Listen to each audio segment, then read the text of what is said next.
ورحمة الله وبركاته. الحمد لله نحمده ونستعينه ونستغفره ونؤمن به ونتوكل عليه ونعوذ بالله من شرور أنفسنا ومن سيئات أعمالنا من يهده الله فلا مضل له ومن يضلله فلا هادي له ونشهد أن لا إله إلا الله وحده لا شريك له ونشهد أن سيدنا وسندنا وحبيبنا وكريمنا وشفيعنا ومولانا محمدا عبده ورسوله صلى الله على النبي وعلى آله وأصحابه وأتباعه وأزواجه وذرياته أجمعين. فأعوذ بالله من الشيطان الرجيم. بسم الله الرحمن الرحيم. لقد كان لكم في رسول الله أسوة حسنة.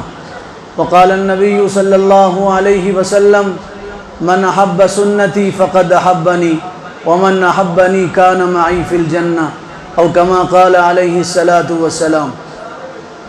اللہ تعالیٰ نے ہم تمام کے ساتھ بے انتہا کرم کا، محبت کا، شفقت کا، عنایت کا معاملہ کیا. اس نے بے دینی کے، بے حیائی کے اس دور میں اس مجلس اور اپنے نورانی کی توفیق عطا فرمائی.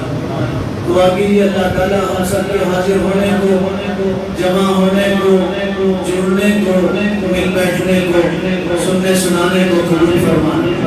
اور دعا کیجیے اللہ زندہ رکھے اس کی آواز، اللہ زندہ رکھے، اسلام میں زندہ رکھے، ایمانی محنتوں میں لگائے رکھے. اور دعا کیجیے اللہ ہم سب کو اپنے حبیب کا سچا عاشق بنائے اور سچا غلام بنائے. اور دعا کیجیے اللہ ہماری موت آئے تو اپنی رضا اور خوشنودی والی موت اللہ ہم سب کو عطا فرمائے. بیان تو اصل میں آج جس شخصیت کو سننے کے لیے ہم اور آپ سب جمع ہیں، ان کا بیان ہوگا، تفصیلی خطاب ہوگا. تھوڑی دیر میں وہ یہاں پہنچیں گے. ان کے پہنچنے سے پہلے یہ آواز کا بیان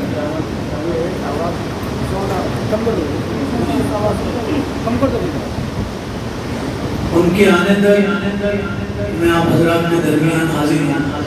آج کا جو سبجیکٹ ہے، عنوان ہے اور جو موضوع ہے، اس کا خلاصہ لب لباب اور اس کا نچوڑ یہ ہے: کائنات کے سردار، اللہ کے حبیب، ساقی کوثر، شافی محشر، رحمت للعالمین، شفیع المذنبین، وجہ وجود کائنات، روح کائنات، 53 سال آپ مکہ مکرمہ میں رہے.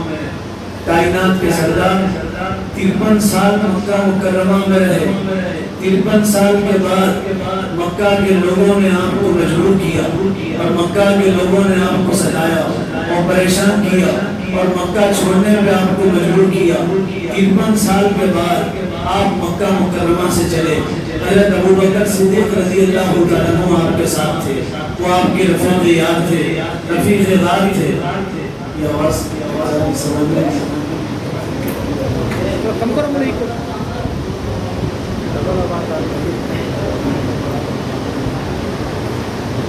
حضرت ابوبکر صدیق رضی اللہ تعالیٰ عنہ آپ کے ساتھ تھے. ہجرت کا سفر تھا. پورا واقعہ اگر ہجرت کا آپ سنیں گے تو آپ کا کلیجہ منہ کو آئے، بدن میں راشا تاری ہوگا، کبکبی تاری ہوگی، آنکھوں سے آنسو نکلیں گے. رسول اللہ صلی اللہ علیہ وسلم نے مکہ چھوڑا. اور کیسے مکہ چھوڑا؟ سیرت نگاروں نے لکھا ہے آپ مکہ کو دیکھتے تھے روتے تھے، مکہ کو دیکھتے تھے آنسو بہاتے تھے، مکہ کو دیکھتے تھے پلٹ پلٹ کے یوں کہتے تھے مکہ میں تجھے چھوڑنا نہیں چاہتا، تیرے رہنے والے مجھے چھوڑنے پہ مجبور کر رہے ہیں. حضرت ابوبکر صدیق آپ کے ساتھ تھے. حضرت ابوبکر صدیق فرماتے مدینہ منورہ پہنچنے تک آپ صلی اللہ علیہ وسلم پلٹ پلٹ کے مکہ کو دیکھتے تھے اور روتے تھے. آدمی کے لیے سب کچھ چھوڑنا آسان ہے، اپنا وطن چھوڑنا مشکل ہے. ان سے پوچھو جو ہندوستان چھوڑ کے سعودی میں ملازمت کر رہے ہیں، دبئی میں نوکری کر رہے ہیں، قطر میں جاب کر رہے ہیں، ان سے پوچھو بیوی کو چھوڑنا کتنا مشکل ہے، اپنی ماں کو چھوڑنا کتنا مشکل ہے، باپ کو چھوڑنا کتنا مشکل ہے.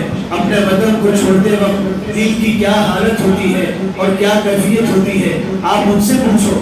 رسول اللہ تو مکہ چھوڑ کے جا رہے تھے، اپنا گھر چھوڑ کے جا رہے تھے، اپنوں کو چھوڑ کے جا رہے تھے. جس جگہ آپ دنیا میں تشریف لائے اس جگہ کو چھوڑ کے جا رہے تھے، جہاں آپ کو نبی بنایا گیا آپ اس جگہ کو چھوڑ رہے تھے، پلٹ پلٹ کے مکہ کو دیکھتے تھے، آپ روتے تھے، اور مدینہ پہنچنے تک آپ روتے رہے اور یوں کہتے رہے مکہ میں تجھے چھوڑنا نہیں چاہتا، تیرے رہنے والے مجھے چھوڑنے پر مجبور کر رہے ہیں۔ آپ مکہ سے مدینہ پہنچے، قبا کالونی میں پہنچے، کچھ دن آپ قبا میں رہے اور وہاں آپ نے ایک مسجد کی بنیاد رکھی۔ اسی کو قرآن میں کہا گیا لمسجد اسست علی التقوی، یہ وہ مسجد ہے جو تقوی کی بنیاد پہ رکھی گئی۔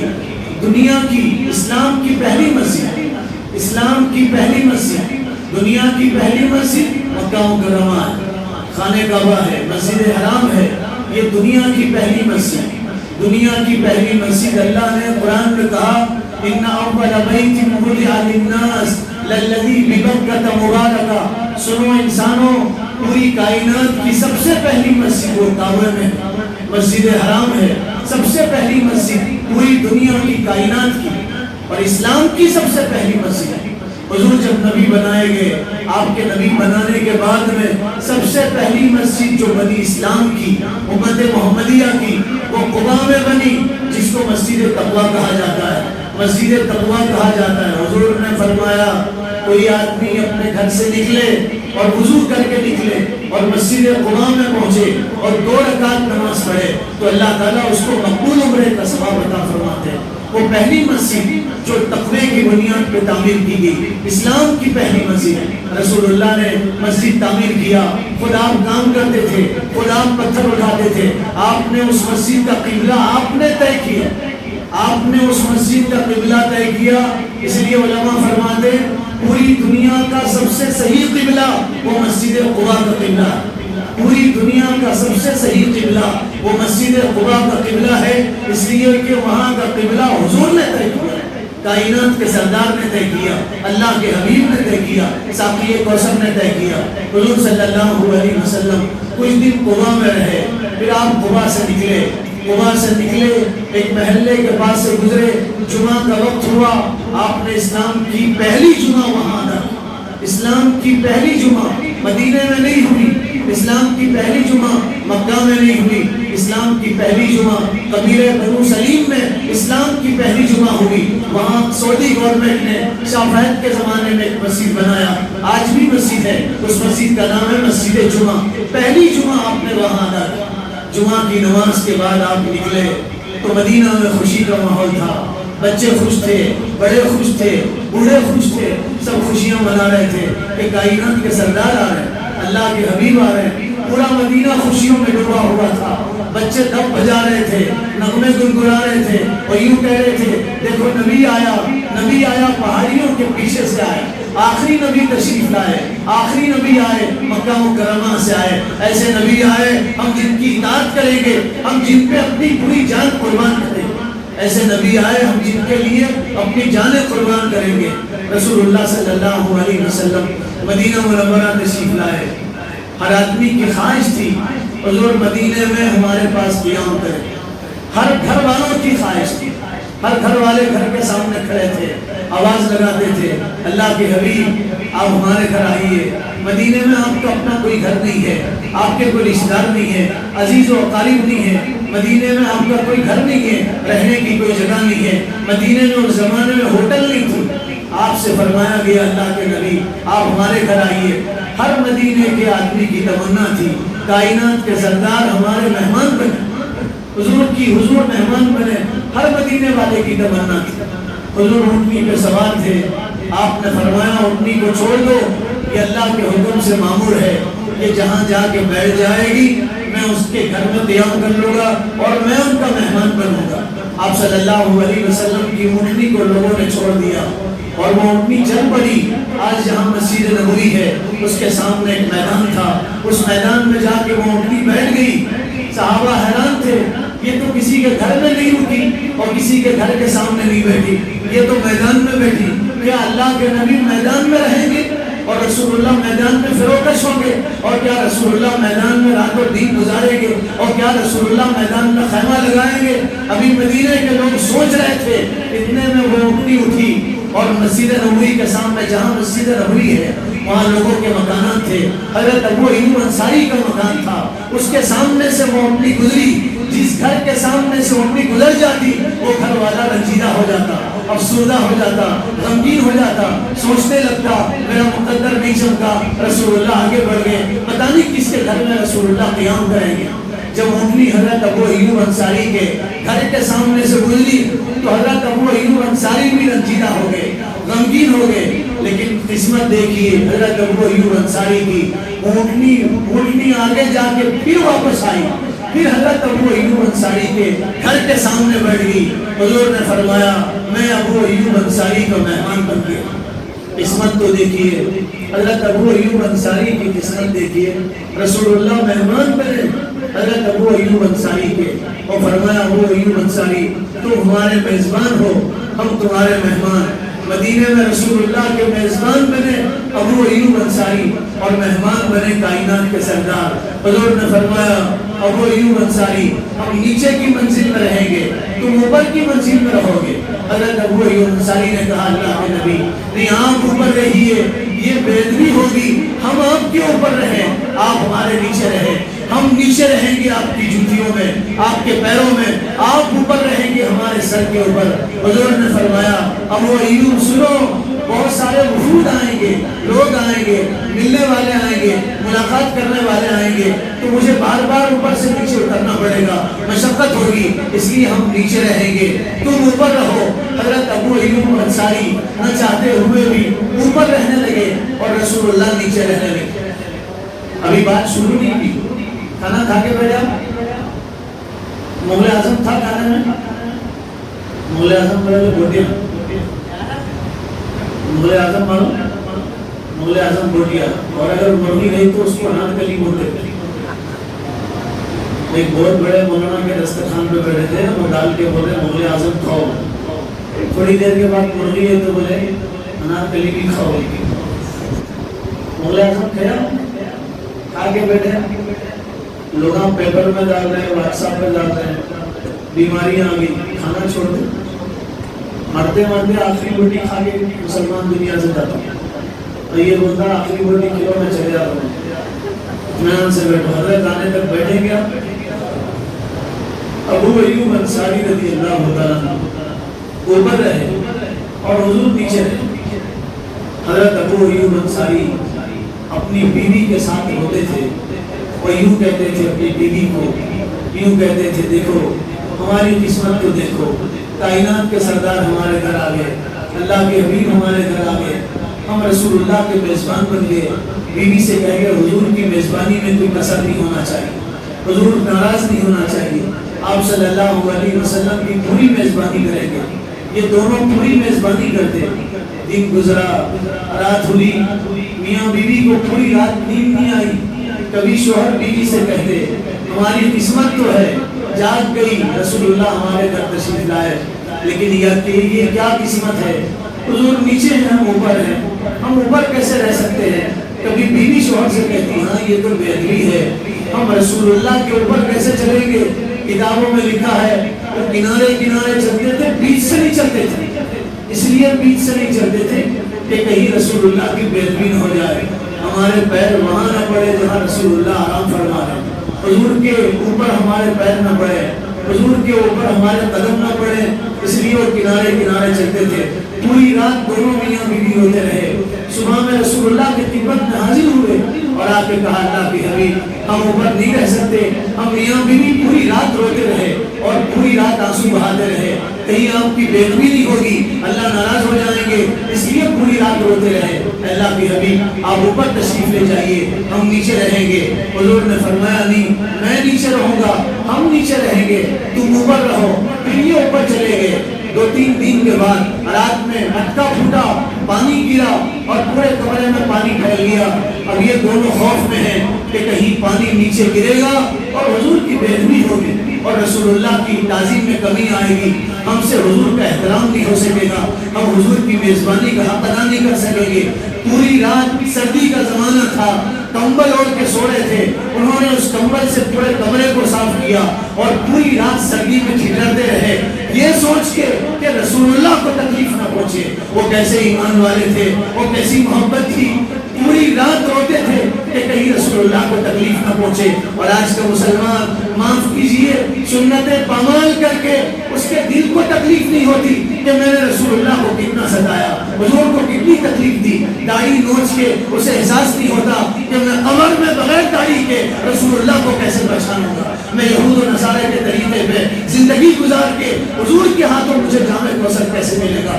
محبت چیخ و پکار کا نام نہیں ہے، محبت ایک جلسے کا نام نہیں ہے، محبت نعرے لگانے کا نام نہیں ہے، محبت نعرے بازی کرنے کا نام نہیں ہے، محبت کسی جلسے جلوس کا نام نہیں ہے، محبت کسی کتاب کا نام نہیں ہے، محبت ایک وقت کی بیٹھک کا نام نہیں ہے، محبت نام ہے ہم حضور کی ہر سنت پہ عمل کریں۔ محبت اطاعت کو دعوت دیتی ہے، حضور کی ہر سنت پہ عمل کریں، ہوش سے لے کے موت تک، تنہائی سے لے کے مشورے تک۔ آدمی یہ سوچے میری زندگی میں آقا کی کوئی سنت چھوٹنے نہ پائے۔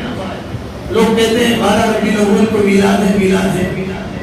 ہندوستان کے بڑے بزرگ گزرے فرماتے ہیں ہر دن میلاد ہے، ہر گھنٹہ میلاد ہے، ہر لمحہ میلاد ہے، ہر سیکنڈ میلاد ہے، ہر رات میلاد ہے، ہر دن میلاد ہے، ہر سال میلاد ہے، پورا سال میلاد ہے، پورا مہینہ میلاد ہے۔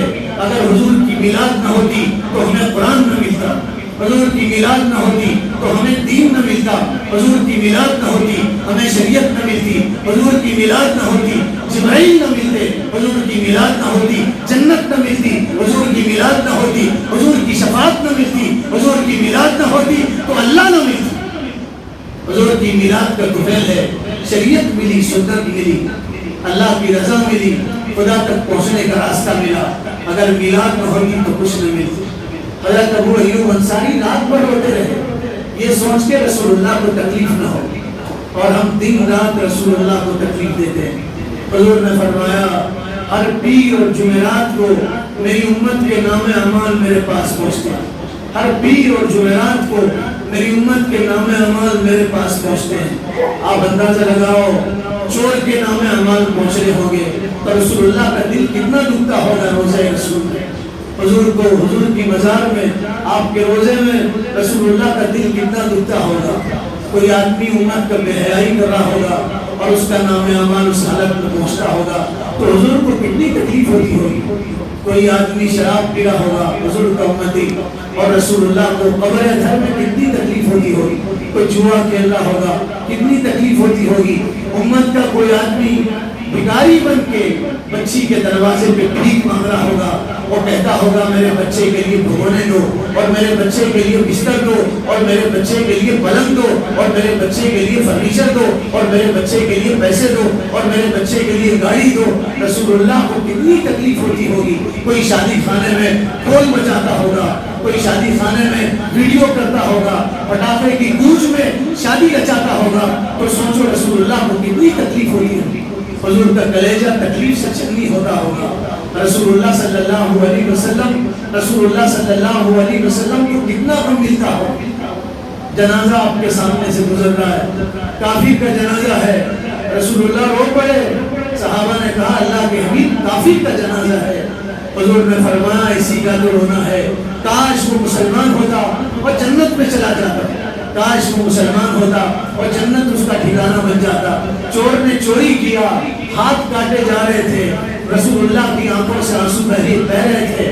صحابہ نے فرمایا اے اللہ کے نبی اس نے چوری کیا، جرم ثابت ہوا، گواہوں نے گواہی دی، اس لیے اس کا ہاتھ کاٹا جا رہا۔ رسول اللہ نے فرمایا کاش تم اسے سمجھاتے، وہ چوری سے باز آ جاتا، آج میرے سامنے اس کا ہاتھ نہ کاٹا جاتا۔ آپ شفیق تھے، آپ مہربان تھے، آپ جیسا شفیق دنیا میں نہ کوئی آیا نہ قیامت تک آئے۔ میری ماں سے زیادہ میرے لیے رسول اللہ تڑپے ہیں، میرے باپ سے زیادہ میرے لیے رسول اللہ روئے ہیں۔ دنیا کی کوئی ماں کسی بچے کے لیے اتنا نہیں روئی جتنا آقا ہم میں سے ایک ایک امتی کے لیے روئے ہیں۔ رسول اللہ ایک ایک امتی کے لیے روئے ہیں۔ حدیث میں ہے جس کا خلاصہ یہ ہے حشر کا میدان ہوگا، حضور اللہ کے پاس حاضر ہوں گے، سجدے میں سر رکھے ہوں گے، اللہ کہیں گے ہمارے حبیب کیا چاہتے ہو، کیا چاہیے آپ کو؟ رسول اللہ سجدے سے سر اٹھائیں گے اور یوں کہیں گے یا اللہ میں اپنی امت کے نام اعمال میں دیکھنا چاہتا ہوں، تنہائی میں دیکھنا چاہتا ہوں۔ اللہ فرمائے کہ جاننے کے باوجود آپ اپنی امت کے نام اعمال تنہائی میں کیوں دیکھنا چاہتے ہیں؟ مجمع میں کیوں دیکھنا نہیں چاہتے؟ لوگوں کے سامنے کیوں دیکھنا نہیں چاہتے؟ سب کے سامنے نام اعمال کیوں کھولنا نہیں چاہتے؟ تو رسول اللہ کے سامنے عرض کریں گے پروردگار میری امت میں سب نیک تو نہیں ہیں، بد لوگ ہوں گے، جواری ہوں گے، شرابی ہوں گے، چور ہوں گے، گنہگار ہوں گے، ظالم لوگ ہوں گے۔ اے اللہ اگر میری امت کے نام اعمال سب کے سامنے کھول دیے جائیں گے تو رسوائی ہوگی۔ پوری امتیں ہیں، سارے انبیاء ہیں، 1,24,000 سے زیادہ انبیاء ہیں، ان کی امتیں ہیں، ان کے سامنے نام اعمال کھولے جائیں گے تو سب لوگ ذلیل، سب لوگوں کے سامنے میرا امتی ذلیل ہوگا، رسوا ہونا پڑے گا۔ اس لیے میں اپنی امت کے نام اعمال تنہائی میں دیکھنا چاہتا ہوں۔ قربان جاؤ میرے بھائیوں، ہم ایسی کمی کیوں نہ تھی؟ حشر کے میدان میں نبی امت کو نہیں بھولیں گے، شادی میں امت نبی کو بھول جاتی، خوشی میں امت نبی کو بھول جاتی، غم میں امت نبی کو بھول جاتی ہے، پورا سال امت نبی کو بھول جاتی ہے، سال میں ایک مرتبہ یاد کر کے خوش ہو جاتے ہیں کہ ہم نے نبی کو یاد کیا۔ اسے محبت نہیں کہتے، جس سے محبت ہوتی ہے ہر لمحہ محبت ہوتی ہے، ہر وقت محبت ہوتی ہے۔ تو رسول اللہ سے کہیں گے پروردگار میں دیکھنا چاہتا ہوں، تنہائی میں دیکھنا چاہتا ہوں۔ تو اللہ تعالیٰ کہیں گے میرے محبوب آپ تنہائی میں دیکھیں گے تو تنہائی میں آپ کا دل دکھے گا، امت کے نام اعمال دیکھ کے آپ کا دل دکھے گا، آپ کا دل غمگین ہوگا، آپ کی آنکھوں میں آنسو آئیں گے۔ پھر اللہ فرمائیں گے ہمارے محبوب آپ کی امت کے نام اعمال ہم تنہائی میں دیکھیں گے، آپ کو بھی نہیں دکھائیں گے۔ قربان جاؤ میرے بھائیو، ہمارے نبی شفیق رحیم نبی، آپ جیسا شفیق نہ دنیا میں آیا نہ قیامت تک آئے گا۔ جانی دشمنوں کو آپ نے معاف، جانی دشمنوں جو آپ کے خون کے پیاسے تھے، جنہوں نے زندگی بھر آپ کو تکلیف دی، ان کو معاف کیا۔ جنہوں نے آپ کا دل دکھایا تھا، ابو جہل جس نے زندگی بھر آپ کو تکلیف دیا، زندگی بھر ستایا، پوری زندگی رلایا، الزامات لگایا نبی پہ، نبی پہ پتھر برسایا، صحابہ کو مکہ کی گلیوں میں گھسیٹتا رہا، ابو جہل جہنم رسید ہوا۔ اکرمہ اس کے بیٹے تھے، اکرمہ مسلمان ہوئے۔ رسول اللہ نے ابو جہل کو تانا نہیں دیا، ابو جہل کو غلط نام سے یاد نہیں کیا، یوں کہا او ابو الحکم کے بیٹے، او حکیم کے بیٹے، آؤ تمہارا اسلام قبول ہے۔ حضور نے دامن رحمت کو پھیلایا، گلے لگا کے فرمایا تم کو معاف کر دیا، تمہارے باپ کی سزا تمہیں نہیں دی جائے گی۔ آپ کیسے شفیق نبی۔ عبداللہ ابن ابی منافقوں کا سردار تھا، دن رات تکلیف دیتا تھا۔ بیٹے آئے، آ کے کہنے لگے اللہ کے حبیب آپ اپنا جھوٹا پانی دیجئے، میں اپنے باپ کو لے جا کر کے پلاؤں گا، باپ جھوٹا پانی پیے گا، ہو سکتا ہے اس کا نفاق دور ہو جائے، اس کے اندر کی بیماریاں ختم ہو جائے، وہ موحد بن جائے، وہ حق پرست ہو جائے، وہ سچا مومن بن جائے، وہ پکا مسلمان بن جائے، وہ آپ سے محبوب کرنے والا ہو جائے، محبت کرنے والا ہو جائے۔ حضور تو حریص تھے، آپ نے پانی پیا، جھوٹا پانی دیا، اپنا جھوٹا پانی دیا۔ حضور نے وہ پانی دیا جس پہ آپ کے ہونٹ لگے تھے، وہ پانی دیا جس پہ آپ کے ہونٹ لگے تھے، وہ ہونٹ جس کی قسم اللہ تعالیٰ نے قرآن میں کھایا، وَلِسَانٌ وَشَفَتَيْن۔ ہمارے حبیب ہم آپ کی زبان کی قسم کھاتے، ہم آپ کے ہونٹوں کی قسم کھاتے۔ وَمَا يَنْطِقُ عَنِ الْهَوَىٰ إِنْ هُوَ إِلَّا وَحْيٌ يُوحَىٰ۔ اللہ فرما رہے ہیں ہونٹ آپ کے ہیں، بول اللہ کے ہیں، زبان آپ کی ہے، الفاظ اللہ کے ہیں۔ آپ نہیں بولتے، آپ کی زبان سے اللہ بولتے ہیں، آپ کے ہونٹوں سے اللہ بولتے ہیں، آپ نہیں بولتے۔ اللہ تعالیٰ نے جن ہونٹوں کی قسم کھایا، ان ہونٹوں کو پانی پہ لگا کے وہ پانی دیا، اور بیٹا باپ کے پاس گیا اور جا کے کہا یہ میں پانی لے کے آیا ہوں۔ کہا کس کا پانی ہے؟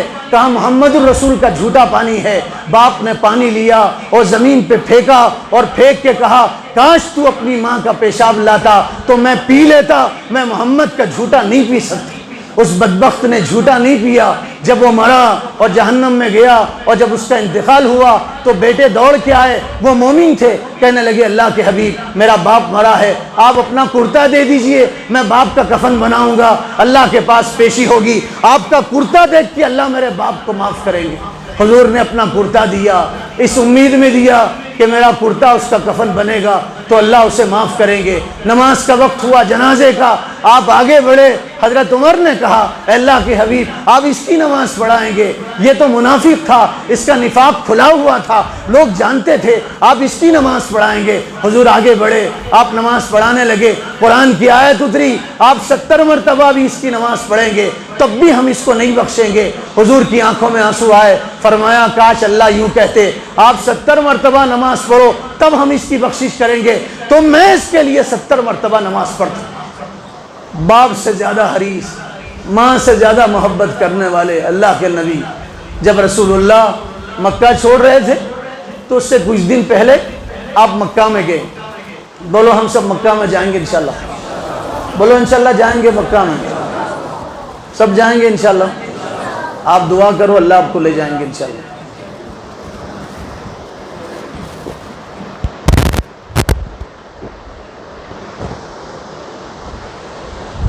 آپ دعا کرو انشاءاللہ لے جائیں گے۔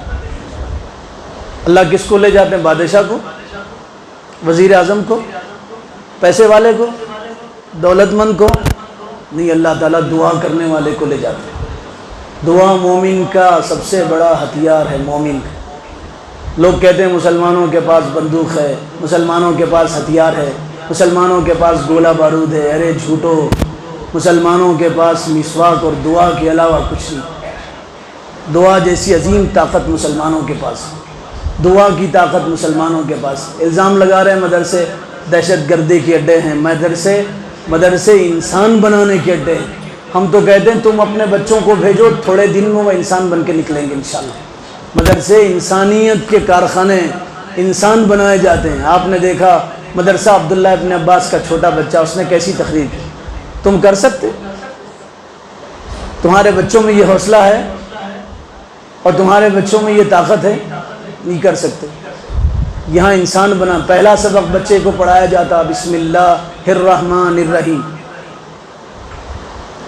پہلا سبق بچے کو پڑھایا جاتا، پڑھو اللہ کے نام سے، شروع سے اللہ کے نام سے، جو رحمان رحیم ہے، رحمان رحیم ہے، اللہ کا نام رحمان ہے رحیم ہے، یہ پڑھایا جاتا۔ دہشت گردی کی تعلیم نہیں دی جاتی۔ وقت نہیں ہے، تھوڑی دیر میں بات ختم کروں۔ بات یہاں سے چلی تھی، حضور خانہ کعبہ میں گئے نماز پڑھنے کے لیے۔ اس زمانے میں خانہ کعبہ کی چابی شیبہ نامی خاندان میں رہتی تھی، اور اس وقت عثمان نام کے ایک صحابی تھے، عثمان بن طلحہ، ان کے پاس خانہ کعبہ کی چابی تھی، عثمان بن طلحہ کے پاس۔ حضور خانہ کعبہ میں، خانہ کعبہ وہ جو گول ہے، 4 دیواری ہے، اس میں جو سونے کا دروازہ ہے، اس میں اندر داخل ہو کے نماز پڑھی جاتی۔ اندر 3 پلر ہیں ایسے، وہ سال میں کبھی کبھی کھلتا ہے، بادشاہ کے لیے کھلتا ہے، خانہ کعبہ کا غلاف بدلتے ہوئے کھلتا ہے، 9 محرم کو کھلتا ہے، 9 عرفات کو کھلتا ہے، کوئی بادشاہ گیا تو کھلتا ہے۔ ہم جیسے غریبوں کے لیے اللہ نے حتیم دیا، حتیم بھی خانہ کعبہ کا حصہ ہے۔ جو حتیم میں نماز پڑھے وہ ایسے ہے، اس نے خانہ کعبہ میں نماز ادا کی۔ رسول اللہ نے عثمان بن طلحہ سے کہا خانہ کعبہ کی چابی دو، میں اندر نماز پڑھنا چاہتا ہوں۔ تو عثمان بن طلحہ نے ترچی دکھائی اور یوں کہا تم نماز نہیں پڑھ سکتے، اگر تم نماز پڑھو گے تو کعبہ ذلیل ہوگا، نعوذ باللہ۔ کعبہ تو کعبہ بنا اس کعبے کی وجہ سے، کعبہ بنا رسول اللہ کی وجہ سے۔ اگر رسول اللہ نہ ہوتے تو کعبہ نہ ہوتا، رسول اللہ نہ ہوتے تو کعبہ نہ ہوتا۔ عبد المطلب کعبے کے سائے میں بیٹھتے تھے، ان کی خاص نشست تھی، قالین بچھائے جاتے تھے کعبے کے سائے میں۔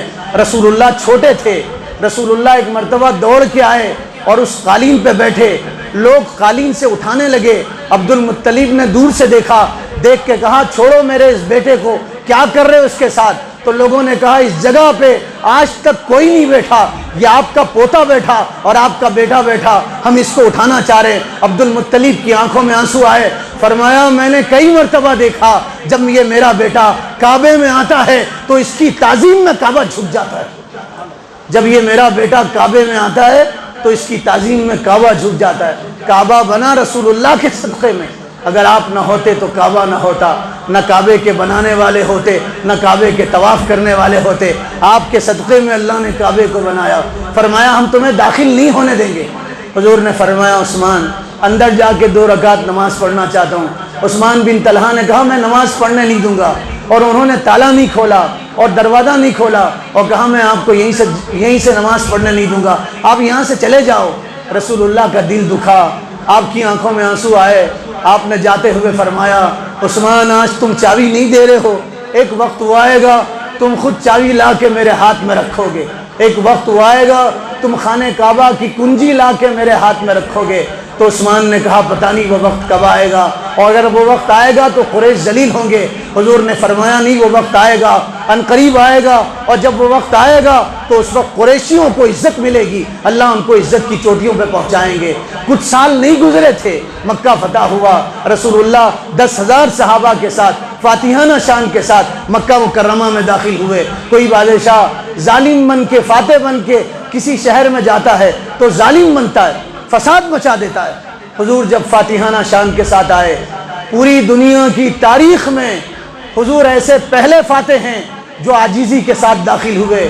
آپ کی گردن آپ کی اونٹ کی کوہان کو لگ رہی تھی اور آپ یہ دعا کر رہے تھے، یا اللہ تو نے اپنے بندے سے کیے ہوئے وعدے کو پورا کیا، اے اللہ تو نے اپنے بندے کی مدد کیا۔ آپ فاتحانہ شان کے ساتھ داخل ہوئے، مکہ میں داخل ہوئے، آپ نے اعلان کیا جو خانہ کعبہ کے غلاف کو پکڑے گا اس کو معافی ہے، جو خانہ کعبہ میں داخل ہوگا اسے معافی ہے، جو گھر کا دروازہ بند کر لے گا اسے معافی ہے۔ ابو سفیان جس نے احد میں آپ کو تکلیف دیا، ابو سفیان جس نے بدر میں آپ کو تکلیف دیا، ابو سفیان مکہ میں رہتے رہتے مدینہ میں رسول اللہ کو تکلیف دیتے تھے، ابو سفیان، حضور نے فرمایا جو ابو سفیان کے گھر میں داخل ہوگا اسے بھی معافی۔ آپ مکہ میں تھے، خانہ کعبہ بند تھا، حضور نے فرمایا عثمان کو تلاش کرو، عثمان کے پاس چابی ہے۔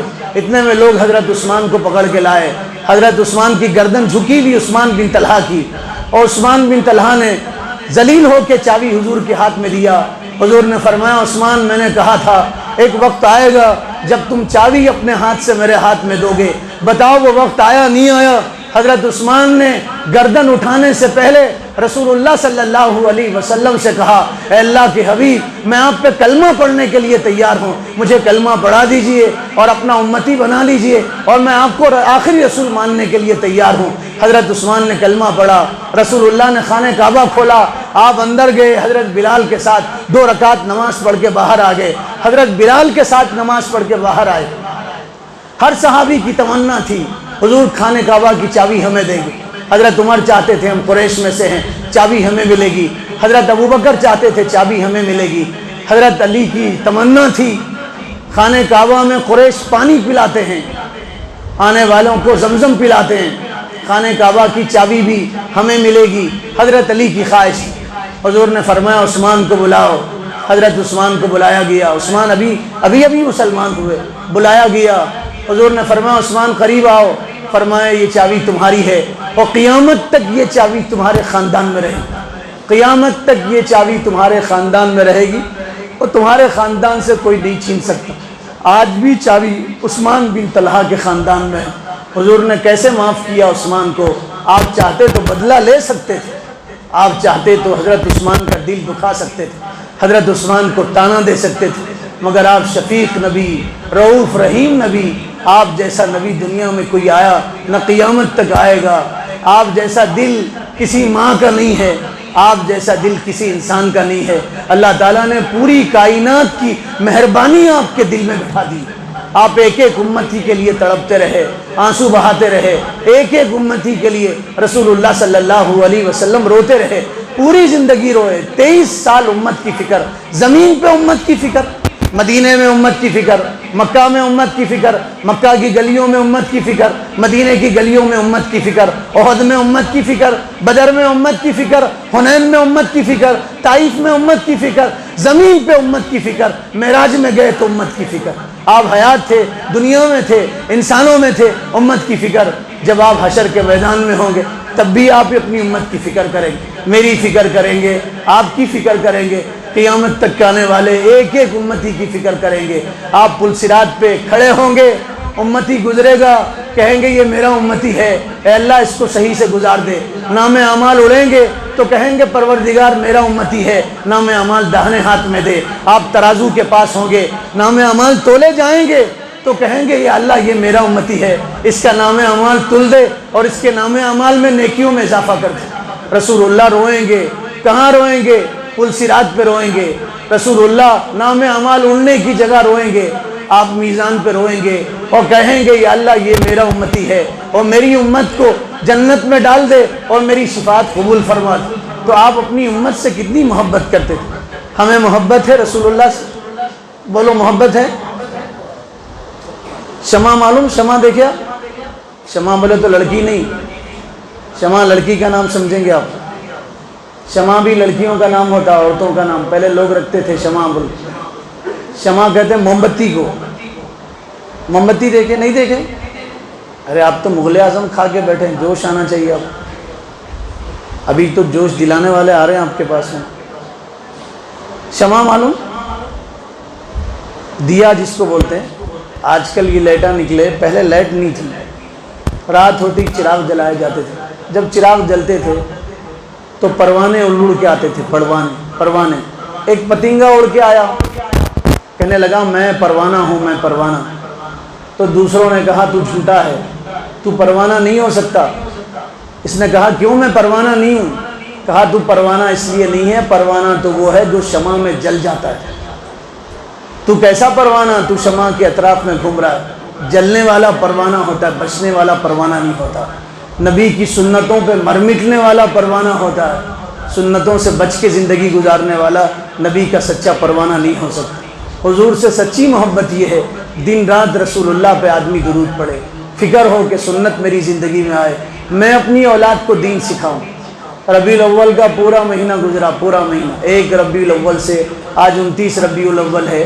آپ بتاؤ، سچ بتاؤ، پورے ربیع الاول کے مہینے میں ہم اپنے بیوی کو، بچوں کو، گھر کے لوگوں کو سامنے بٹھا کے حضور کی سیرت سنائیں؟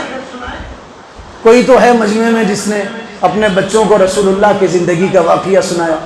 پیسوں کے تذکرے، سامان کے تذکرے، چیزوں کے تذکرے، دکان کا حساب، لیکن اپنے بچوں کو رسول اللہ کی سیرت نہیں سنا سکے، حضور کی سیرت نہیں بتا سکے۔ یہ کیسی محبت میرے بھائی؟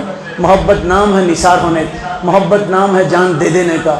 واقعہ لمبا تھا، حضرت تشریف لا چکے، آپ نیت کرو انشاءاللہ ہم سچے پروانے بنیں گے انشاءاللہ، عشق کریں گے رسول اللہ سے، اپنے بچوں کو تعلیم دیں گے انشاءاللہ۔ اللہ تعالیٰ عمل کی توفیق عطا فرما دے۔ ہم علیہ